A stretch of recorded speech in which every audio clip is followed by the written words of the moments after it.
성도님들 역사상 역사적으로 보면 상왕이 존재했던 나라나 혹은 뭐 대왕 대비가 수렴청정했던 나라는 이제 권력의 속성상 한 사람에게 그 권력이 잘 집중되지 못하다 보니 이 나라의 운영이 정상적이지 않을 때가 많았습니다.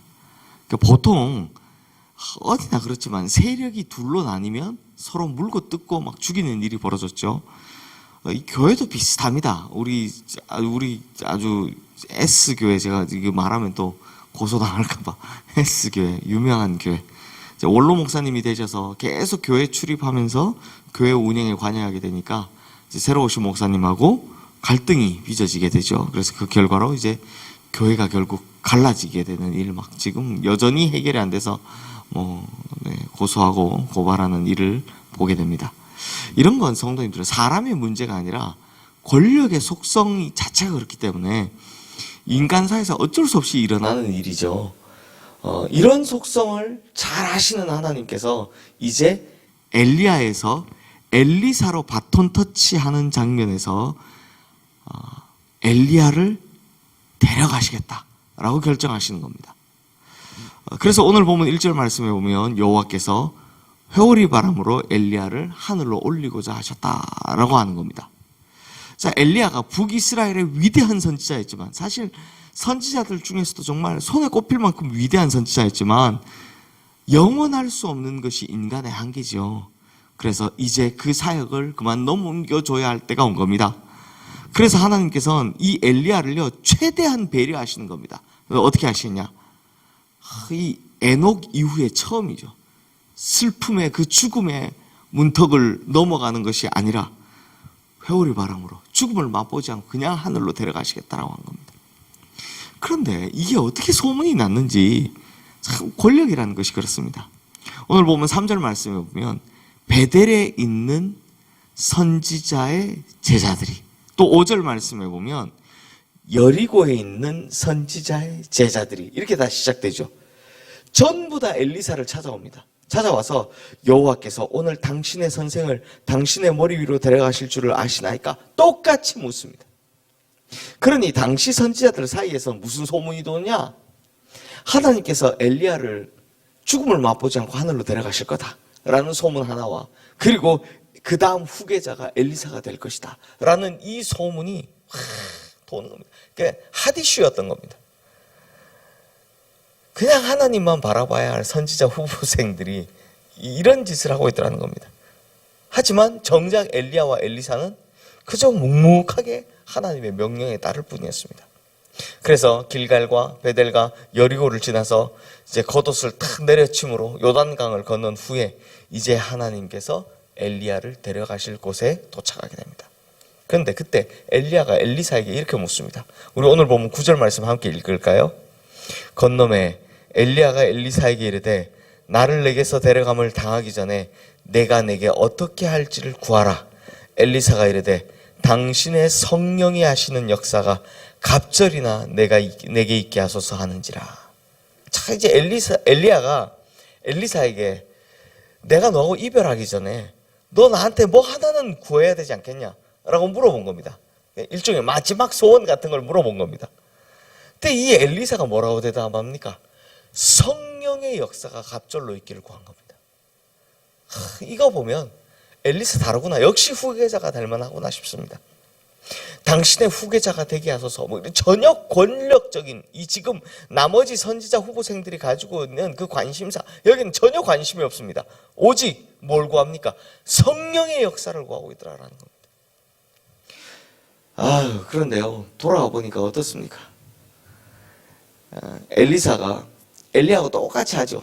엘리야가 던져둔 갑옷을 들고 요단강 물을 탁 쳐서 갈라가지고 건너오니까 그걸 보고 있던 이 여리고의 선지자 제자들이 막 호들갑을 떱니다. 그러면서 호들갑 떠는 까지는 좋아하는데 그 다음 뭐하냐? 엘리야가 어느 산에나 어느 골짜기에 떨어졌는지, 이게 하나님이 데리고 올라가는 이게 아니라 어디 회오리바람 타고 가다가 툭 떨어져서 죽었는지 그 흔적이라도 찾게 해달라. 즉 시체 찾게 해달라고 이야기하는 겁니다. 당연히 하늘로 올라갔으니까 사흘이나 돼도 시체를 당연히 못 찾죠. 그런데요, 인간의 마음이 그런가 봅니다. 성도님들, 만약에 엘리야의 흔적이 하나라도 있었더라면 어떻게 됐겠습니까?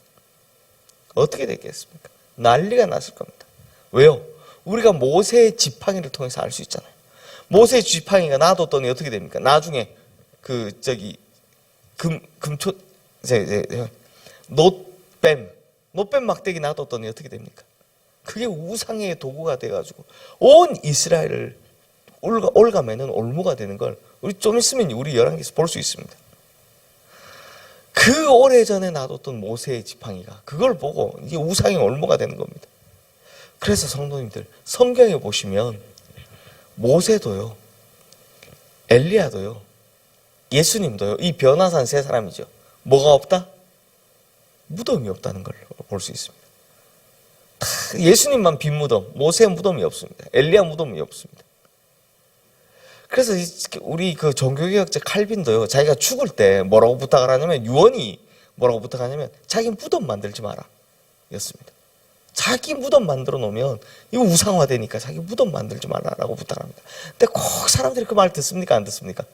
안 듣죠. 그래서 그 무덤 거의 평평하게 만든 사람이 거기다가 존 칼빈이니까 JC라고 표를 해놓은 겁니다.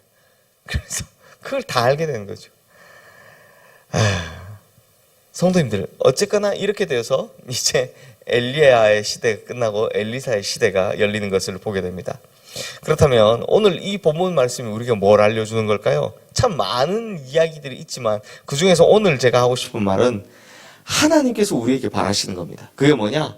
사람에게 휘둘리고 권력에 따라 이합집산되고 하는 것이 아니라 오직 하나님만 기억되시기를 바란다는 겁니다.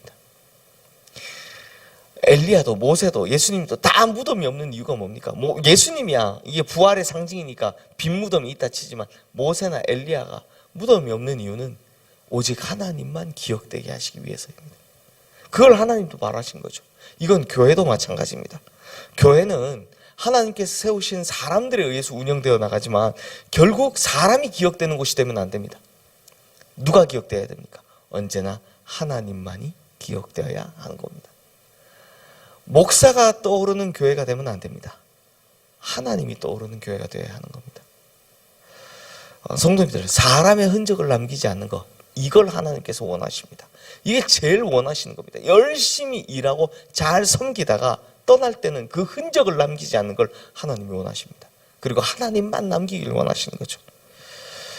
우리가 교회를 위해서 수고한 것, 복음을 위해서 수고한 것, 하나님 나라를 위해서 애쓰고 수고한 것 중요합니다. 그게요. 하지만 이 땅에 흔적을 남기지 않는 것이 중요합니다.